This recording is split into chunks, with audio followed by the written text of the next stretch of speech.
Hey everyone. I had a bad day today. Not going to say why, but I thought it would cheer me up a little bit if I talked about a movie thing that I'm pretty excited about and thought we'd just talk through a little bit. So earlier this week, it entered into production, principal photography, and it is a movie right now that is either called The Adventures of Cliff Booth or The Continuing Adventures of Cliff Booth. And for all we know, it may end up with neither of those titles when all is said and done. Who is Cliff Booth? He is the character that Brad Pitt played in 2019's Once Upon a Time in Hollywood, the Quentin Tarantino film. And of course, Brad Pitt won the Best Supporting Actor Oscar for portraying Cliff Booth in that movie. So, what is interesting about this movie? Well, after Once Upon a Time in Hollywood came out, and it was, I believe it was a hit based on its budget. I don't know exactly if it was, but it seems like the movie was at least profitable on that one. And obviously people really liked it. It seems to rank towards the higher end of Tarantino's 9 feature films, and we'll get to that count as well. And then after that, well, I guess we'll start here. So Quentin Tarantino seems to be obsessed with the idea that he only wants to do 10 feature films as the director. Now, if you're counting and you're saying he's already at 10, the difference here is that Kill Bill Volume 1 and Kill Bill Volume 2 were filmed and conceived as one movie. When all was said and done, it came out to about a 4-hour runtime, and it was going through the Weinstein Company at the time, and Harvey Weinstein, you know him, he was like, I can't sell a 4-hour movie, how about we just split it into 2 movies? And Tarantino agreed, and so it was released as Volume 1 and Volume 2, but Tarantino considers them one movie. And in some rare instances, you can watch it as one film, and it's usually, under that form, it's called Kill Bill, The Whole Bloody Affair. I believe very recently it just screened in 35mm at Tarantino's theater, the Vista, or the other one he owns, in Hollywood. I don't think it's ever had a physical or a streaming release. I remember there were rumors that it had a physical release in Japan, but I've never confirmed that. So outside of, rare theatrical screenings, no one's really seen The Whole Bloody Affair, which is slightly different than just watching 1 and 2 back-to-back or fan editing them together. But the reason Tarantino seems obsessed with this is because he sees the line of auteurs throughout Hollywood history, and he seems to say that a lot of directors continue making movies long past their prime when they're just making garbage at a certain point, and he doesn't want to get to that point where he loses his cool or whatever, so he figures he can go out on top with a nice round number of 10. Recently, Katrina Longworth on her podcast, You Must Remember This, she had a season that was dedicated to the late works of auteurs. It was called The Old Man Is Still Alive, and it was very interesting. And what I gleaned from that season is that Tarantino's thesis about this is partially, but not entirely correct. A lot of the late career films of some of these auteurs who are considered past their prime, some of them, yeah, they just kind of churn out whatever they can because they can't get the funding, or their sensibilities have been moved past by the industry. So yeah, a lot of old Hollywood directors who couldn't adapt to the new Hollywood of the 60s and 70s and so on. But then there are late career gems. I mean, Hitchcock's second to last film, Frenzy, is usually considered one of his better films. So it's not always what's there. But Tarantino has this steadfast in mind. So after Once Upon a Time in Hollywood, the rumors of what his next or final project was going to be started coming out through the trades and through the Hollywood rumor mill and whatnot. And there was this movie, supposedly it was titled The Movie Critic. And there were various rumors about, who might be cast in it and what the plot of this movie is. And there was also rumors that it would take place in the same universe as Once Upon a Time in Hollywood. That is believable because a lot of Tarantino's films seem to exist in the same universe, hence, Big Kahuna Burger and Red Apple Cigarettes and some of the things that carry through. But then I guess Tarantino decided he got cold feet and decided he wasn't going to go through with it. And the operating assumption is that he got cold feet because he wasn't prepared for this movie to be his final movie, and that he has this idea of a final movie so built up in his head that he can't just jump to whatever. And there are also some rumors that he maybe wishes Once Upon a Time in Hollywood was his last movie, because it kind of does put a button on certain things and like his general creative philosophy about stuff. But it's not, unless he wants to retcon his own filmography and just go ahead and call Kill Bill 1 and 2 as two separate movies, which he could do. I mean, it's his own headcanon, it's his own movies. So with the movie Critic dead, supposedly, people were like, oh, well, now there's this Quentin Tarantino script that we're never going to see, because, you know, a lot of people have turned against Tarantino in recent years. I'll go into that. But there's still a general sense that he is a very good screenwriter, if not one of the best ones who is alive right now. And so the idea of the script sort of languishing was very upsetting to people. And then we started hearing these very interesting rumblings maybe a few months ago, maybe a little bit longer, that the script, if Tarantino wasn't going to direct it because he doesn't want it to be his final film, that maybe he'd let another director take the reins on it. And so we started to get rumors that Brad Pitt had showed it to his friend, who he's made 3 other movies with, David Fincher, about maybe making this movie, because Cliff Booth was either the protagonist of it or a very large side character. And I guess I should say, at this point, we don't know for certain if The Adventures of Cliff Booth, or whatever this movie is that's filming, is the same thing as the movie Critic script that we heard of, or if the movie Critic has been reworked into this, or if they were 2 completely separate projects and the people leaking were confusing one with the other and they thought Tarantino was only working on one project. So we don't know what's going on there. I guess we should talk about where the careers of these 3 people are: Quentin Tarantino, Brad Pitt, and David Fincher. So I've already talked mostly about Tarantino, so I will say the one thing that has turned people against him is that a few years ago, Tarantino finally settled down and he got married and had a kid. And the woman he married is an Israeli citizen, so Tarantino currently resides most of the time in Tel Aviv, Israel. And right now, in case you have been living under a rock, there is a lot of large anti-Israeli sentiment because that country is currently performing a genocide against the Palestinian people in Gaza. And, you know, it was just today that it was also reported that not in Gaza, but in the West Bank, the other place that the occupying Israelis have quarantined the Palestinian people. One of the people who made No Other Land, the great documentary that won Best Documentary Feature at the last Oscars, was just killed by an Israeli settler. So a lot of stuff there. And so people who are viewing, and I believe his sympathies are with Israel in this conflict, if you want to use the polite term of conflict and not genocide.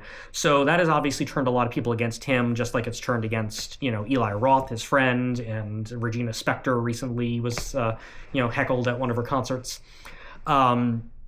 So that's sort of turned into a thing. Also, people just sort of view Tarantino's like obsession with like stopping at a clear 10 to be kind of stupid, where it's like, well, why his movie? No one's forcing him to only make one more movie. He could continue to make more movies, and if he keeps writing scripts and he decides like, hey, this is a piece of shit, he could just stop whenever he wants. He could stop at 11. He could stop at 12. He doesn't have to stop at 10. But he has this stupid idea in his mind. I'm going to call it stupid. That's my opinion. It's a stupid idea in his mind that he has to stop at 10. Even if he doesn't want to keep doing it until he dies, you know, if he has the ideas, he can make them. I mean, he's always going to have the funding.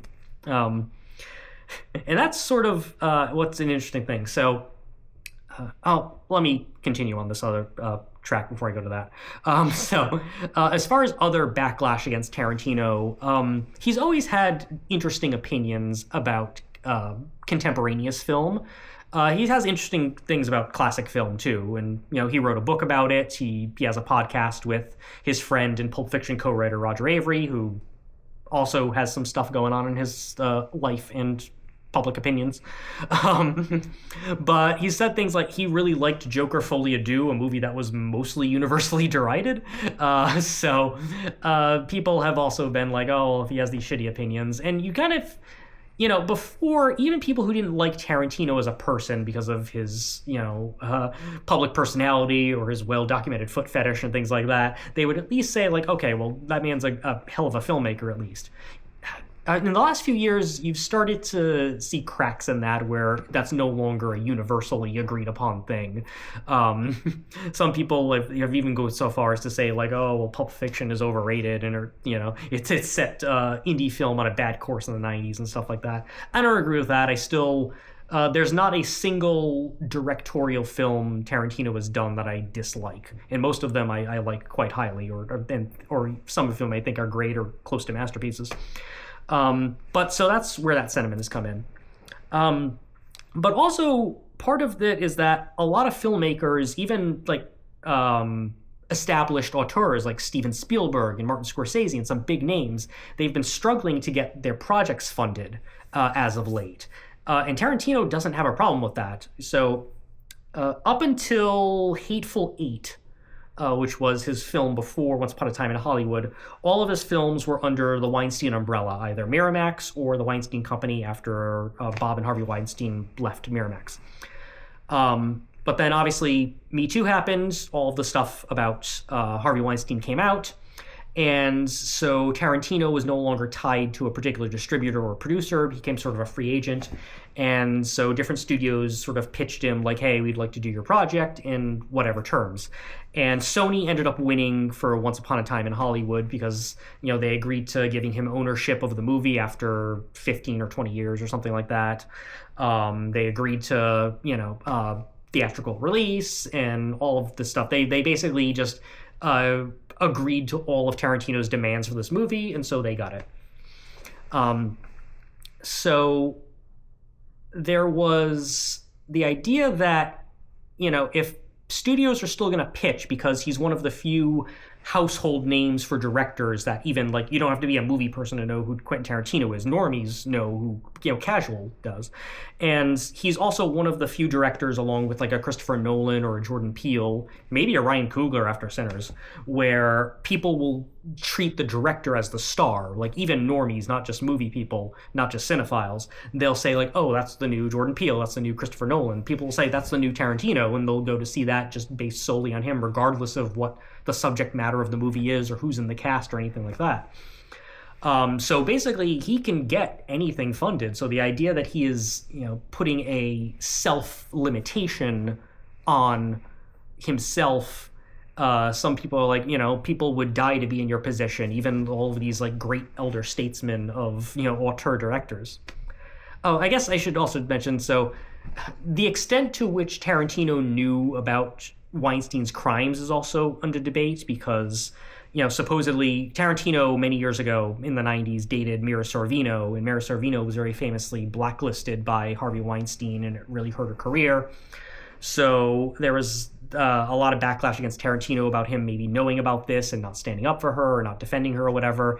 And similarly to Uma Thurman during the filming of Kill Bill, there was also, I believe there was a stunt in Kill Bill that like almost killed Uma Thurman or like hurt her neck or whatever, and people blame Tarantino for that aside from like the Weinstein stuff. So there's a lot of negative sentiment about Tarantino just kind of floating in the ether.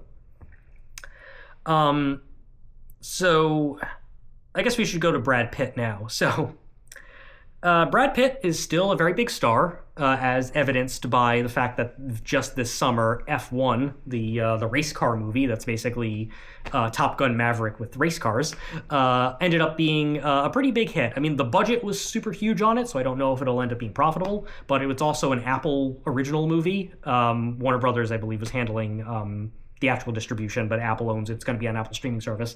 Apple's a $1 trillion something company, so they don't technically need it to turn a profit, really. But it's probably made enough money that the shareholders will get off their back as opposed to Argyle and some of their movies that like flat out unequivocally bombed.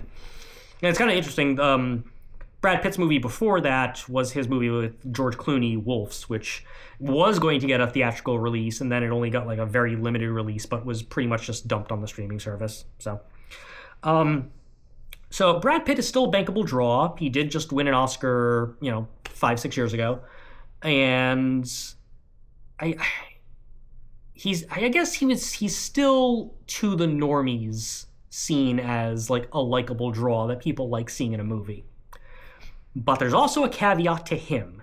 And the caveat there is that when Brad Pitt was married to Angelina Jolie before they got separated, there was apparently an incident on a private jet, and we know about this because there was an FBI report eventually filed, where it seems like he put hands and threatened both Angelina Jolie and some of his kids. He has both biological kids with Jolie, and he had also adopted some of her kids when they got married.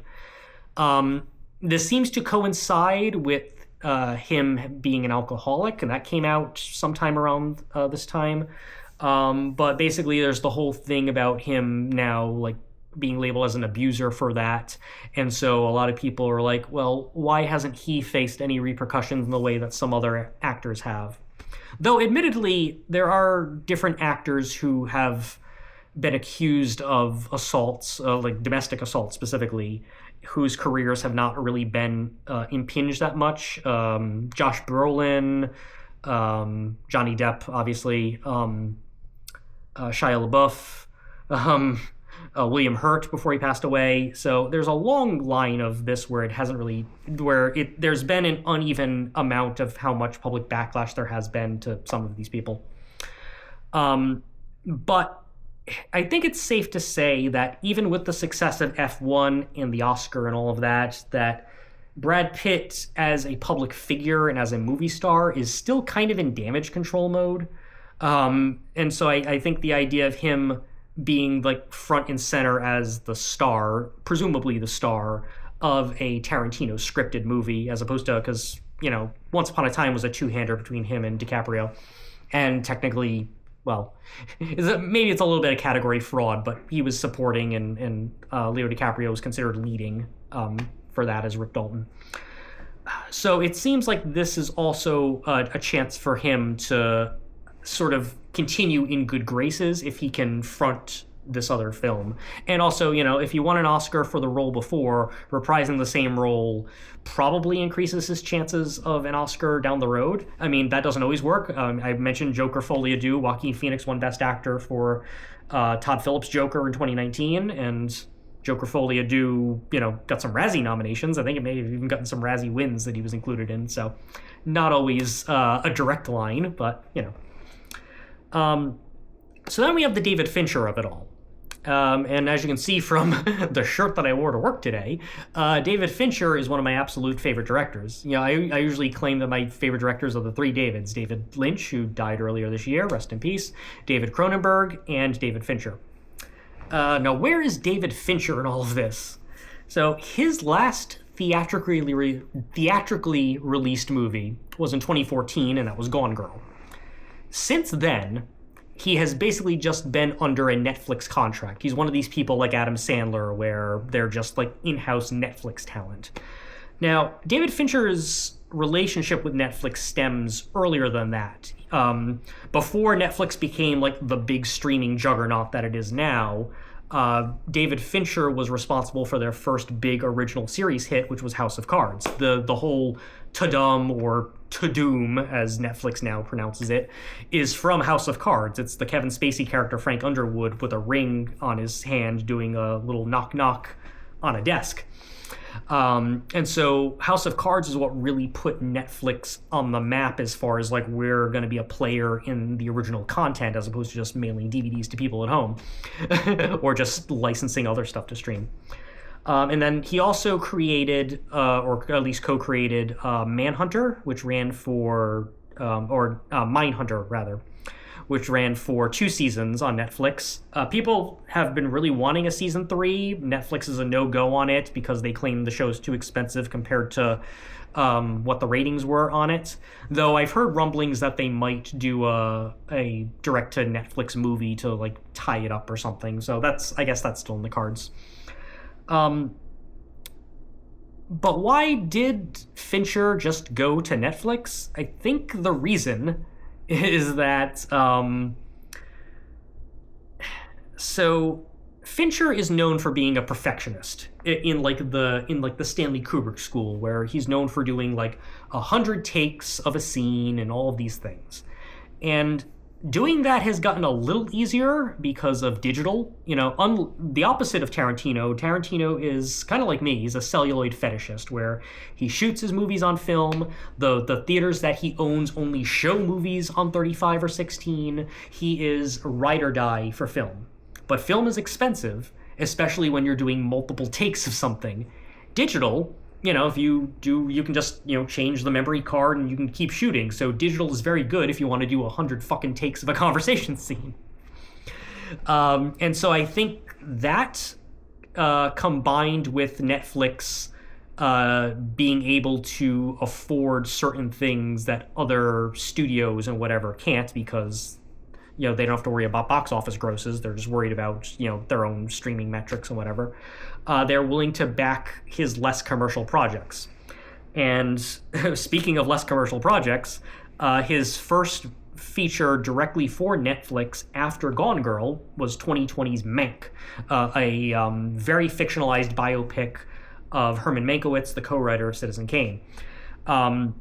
If you've seen Mank, Mank is kind of an outlier in David Fincher's filmography. One, it's black and white, and it's missing a lot of like the pet themes and certain visual tropes that Fincher is known for.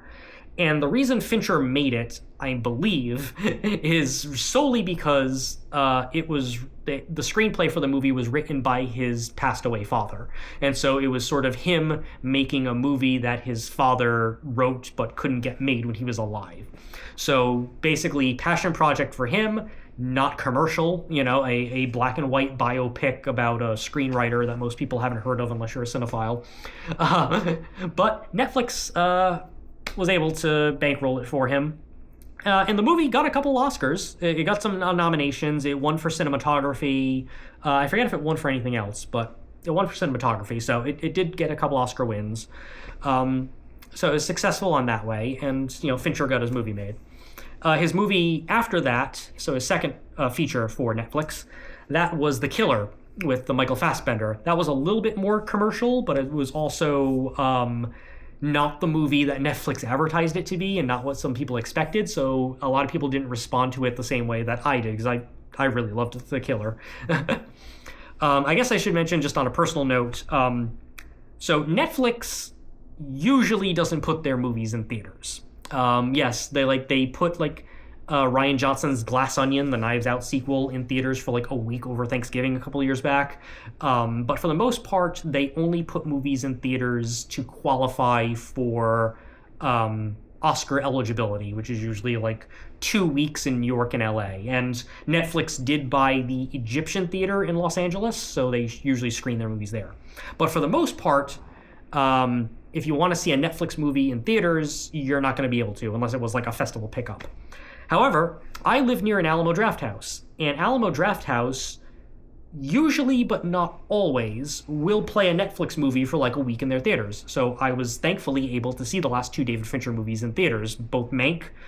Mank played in November of 2020, when theaters had only been reopened a couple months, and most people weren't going because we didn't have a vaccine for COVID yet. So I saw that in a empty theater except for me, and I was very happy to be able to continue my streak of seeing almost every David Fincher movie in the theater. I did not see Alien 3 in the theater, and I did not see Seven in the theater, but I was able to see The Game, and I've seen every other David Fincher movie in the theater since, and I hope that streak continues with Cliff Booth.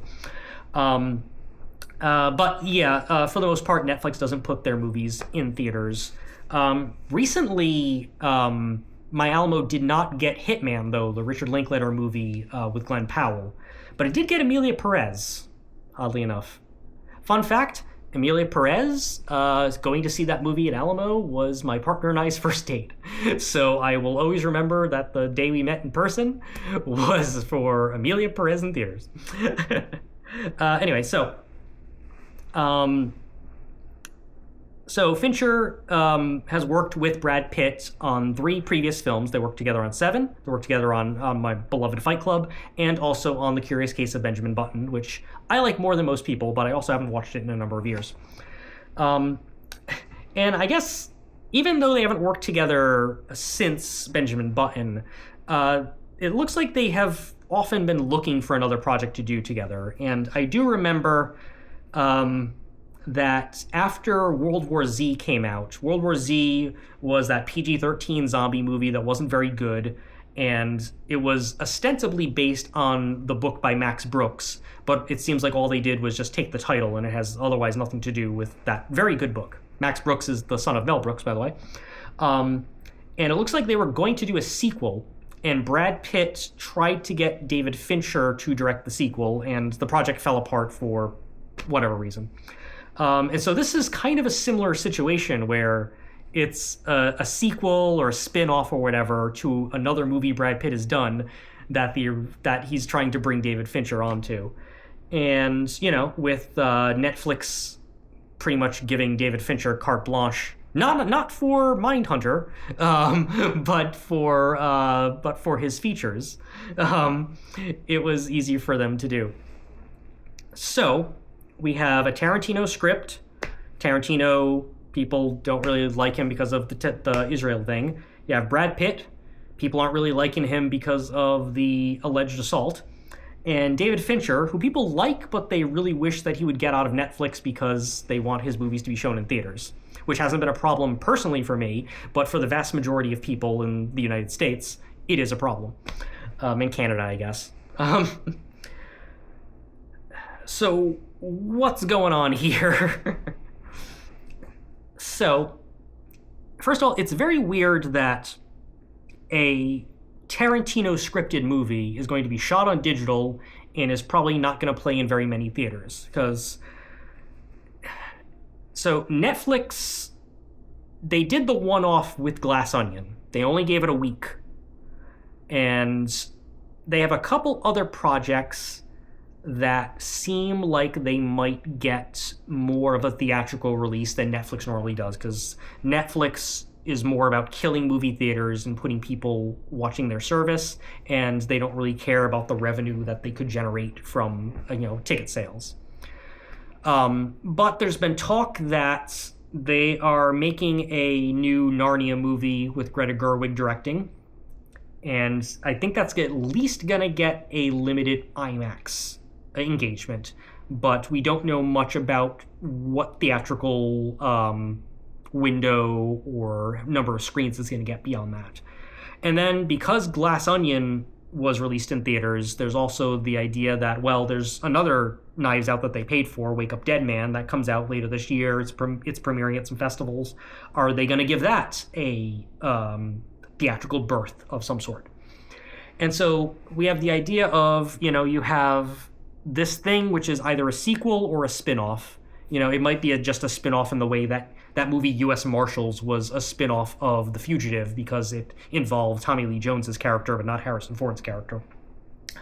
But because, Once Upon a Time in Hollywood made like $500 million worldwide or something theatrically, and so you're going to have a sequel or a spin-off to this Oscar-winning, high-grossing movie, and you're just going to dump it to your service where no one can see it in theaters. That seems weird.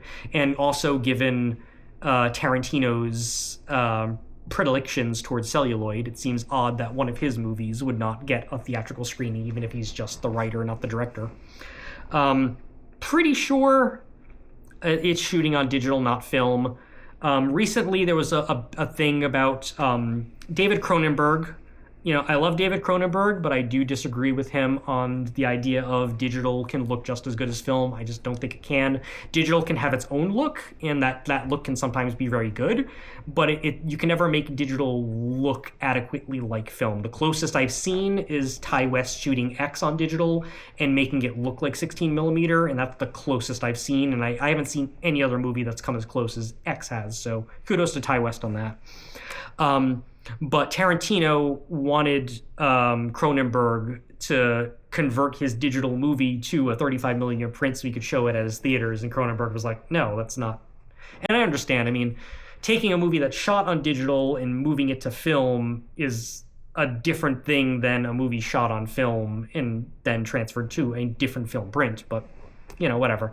So it does seem very weird. Like, if this movie's shot on digital and there's no prints made of it, then Tarantino won't show this movie he wrote at his own theaters that have a celluloid-only policy. So there's that. And it might not even get any theatrical release whatsoever, but it seems like I can't imagine Netflix is going to completely kibosh a theatrical for something like this, but Netflix going to Netflix, Ted Sarandos going to Ted Sarandos. I mean, he just admitted that generative AI was used in one of their limited series or whatever, so fuck that guy. So what else? I guess we should talk about Tarantino as a screenwriter but not a director, because he has written a number of films that he didn't end up helming for one reason or another. And I'm not talking about movies where he was just a script doctor, like It's Pat famously. I'm talking about movies that still have him listed as a screenwriter. So the first one, and arguably the most successful one, was True Romance. He wrote it, and it ended up getting directed by Tony Scott and not himself. Tarantino does an audio commentary on True Romance. Funny thing about Tarantino is that he doesn't do audio commentaries for his own directorial movies, but he does audio commentaries for other people's movies or movies he's only written and not directed. So he does a commentary on True Romance, and he basically said that after Reservoir Dogs, that there's a certain, this kind of goes to his whole 10 movie thing too, where there are certain movies that are your first movie and there are certain movies that are your second movie, and True Romance is not a second movie. And so he went in the direction to ultimately make Pulp Fiction, but he allowed True Romance to be made by Tony Scott. And supposedly the Tony Scott movie, obviously it looks like a Tony Scott movie, it doesn't look like a Quentin Tarantino movie, so visually it's very Tony Scott. It's Tony Scott interpreting Tarantino. But apparently the only real change that was made to the script is that the screenplay as it was written in non-linear fashion, so it wasn't told in chronological order. And when Tony Scott got a hold of it, he just reordered it in chronological order, and then that's the movie. I revisited True Romance not too long ago, and it's great. It's actually better than I remembered it, and it had been a while since I'd last watched it. And then there was Oliver Stone's Natural Born Killers.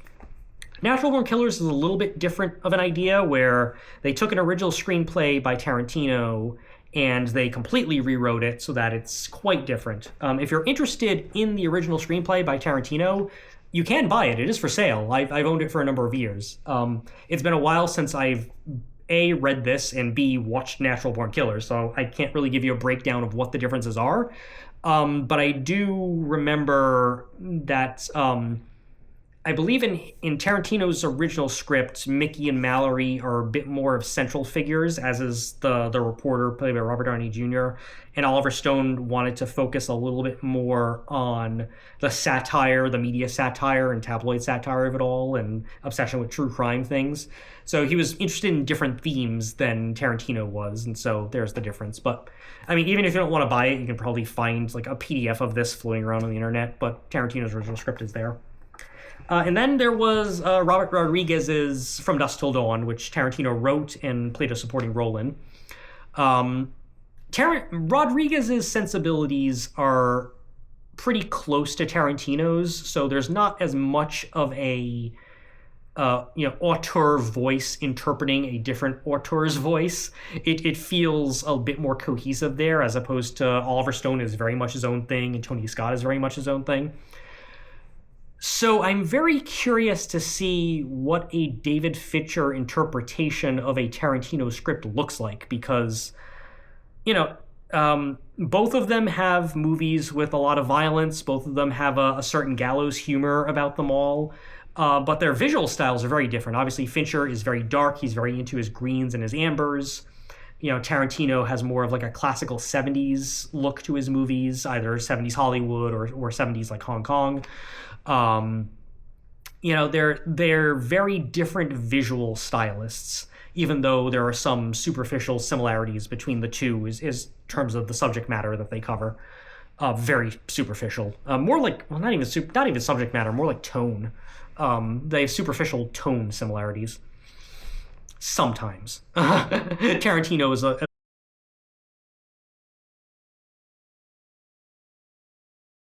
Sorry about that. My camera overheated and automatically shut down. I believe I was talking about the differences in Tarantino and Fincher's style. I think I mostly completed what my thought was there. Anyway, there's also the worry that the reason Tarantino decided not to make this movie isn't because of his 10-movie thing, but what if the script actually was below the quality we normally expect from Tarantino's scripts? And if that's the case, maybe Brad Pitt just took it up because it's like, hey, I'm this character that I won an Oscar for is the lead. I'm going to bring it to my buddy and he can get it made regardless. And Tarantino was like, sure, you have my blessing. You can make this piece of crap.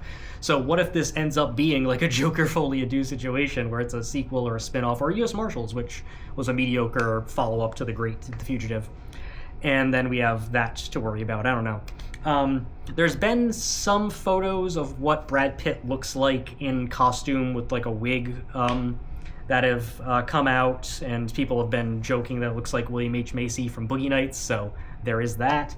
But again, we still don't know much about this movie. I looked up what we do know about, like what it's about or whatever, aside from obviously being about Cliff Booth. And it looks like all we have so far is that the movie takes place in 1977, which is 8 years after the events of Once Upon a Time in Hollywood. And we have a few people of note who have been reported to have joined the cast, aside from Brad Pitt. We got Scott Kahn, James Caan's son, Elizabeth Debicki, Yahya Abdul-Mateen from Watchmen and the Candyman reboot, Carla Gugino, and Holt McCallany, who is... he was on Mindhunter. He's in a lot of Fincher stuff. And he was also most recently, I think, in The Iron Claw. He may have done something since then. As well as a couple other people. So we have like an interesting cast. We got Fincher. We're just not really sure how this is gonna go. So I'm very curious to see what this is. Also worth noting is that, so this just entered production the last week of July, and supposedly they're saying the shooting is going to last through January. And that is a very long time for a movie that's not like a big special effects extravaganza. I mean, it still has to be a period piece, so I assume, you're still going to need digital stuff to turn modern-day Los Angeles into 1977 Los Angeles. But that's still a very long time for a production, and I assume part of that is also to account for the numerous takes David Fincher is going to want to do when he's shooting it. The movie is shooting in Los Angeles, and people who follow film production will know that there's been a big thing about a lot of movies not shooting in LA anymore. They've made an exodus to different places where they can get better tax benefits. Atlanta is obviously a big one. The UK, where like the new Avengers movie shooting, a couple places in Canada, stuff like that. So the fact that this is shooting in LA, and it ended up getting like a very large tax incentive from the state of California.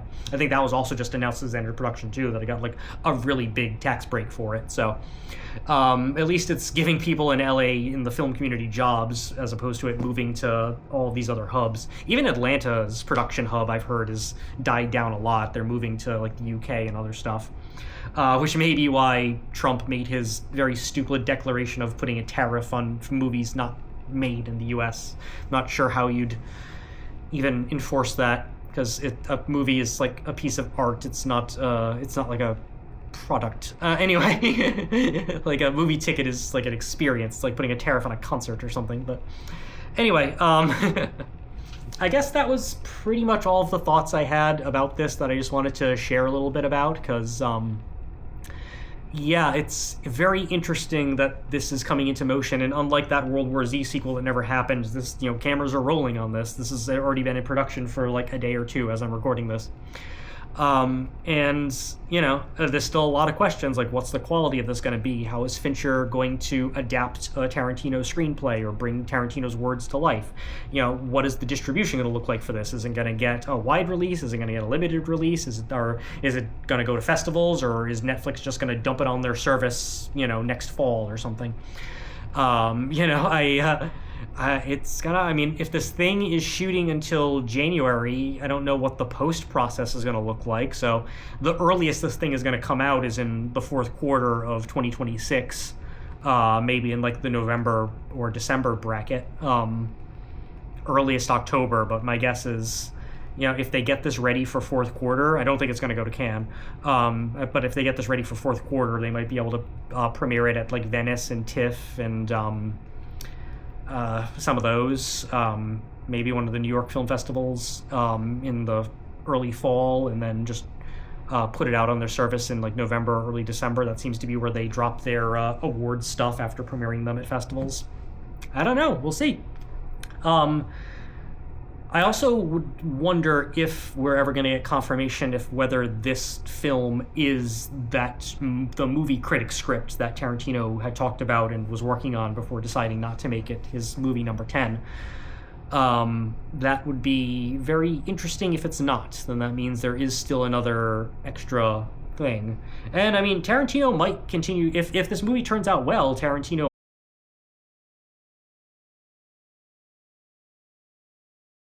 And I can't catch a break because as I was in the middle of a sentence there, my camera ran out of battery and I had to charge it overnight. So I'm now running on 4 hours of sleep. So maybe I should just kind of cut this here. But what do you think? How are you looking forward to the Cliff Booth movie? Are you worried about, maybe David Fincher is past his prime, or that Tarantino script might be subpar and that's why he's not making it? Are you done with any of these three major stakeholders now that they have their individual controversies or whatnot? I might have more time to make videos in the near future, so if this is the kind of thing you want from me, like, share, subscribe, leave a comment with your own opinion about this whole mess, and, talk to you next time.